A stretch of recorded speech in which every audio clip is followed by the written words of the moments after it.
Welcome to this video on candlestick input features.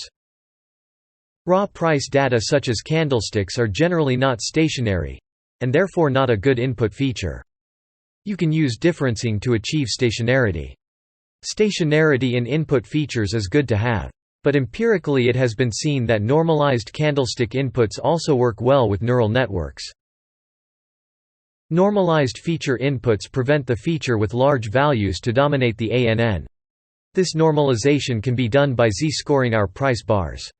Z-score is calculated by subtracting the mean of the price bars, and dividing by the standard deviation of price bars. However, this is not a perfect solution as it only looks at the most recent values contained in the lookback window. But we found empirically that it can produce good results. Another way to do this is to express high, low and close as percentage returns with respect to the open price.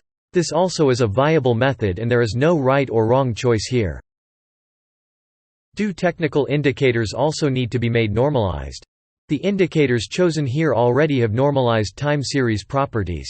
For example, the percentage change of a long and short moving average oscillates around 0, while RSI always oscillates between 0 and 100. The time of the day and day of the week features are stationary features. We have added 3 input features: time bars, time signatures and technical indicators to our state. However, you can use your creativity to add other features to the state. The inputs we have discussed so far can be classified as endogenous, as they are derivatives of the data we actually want to trade.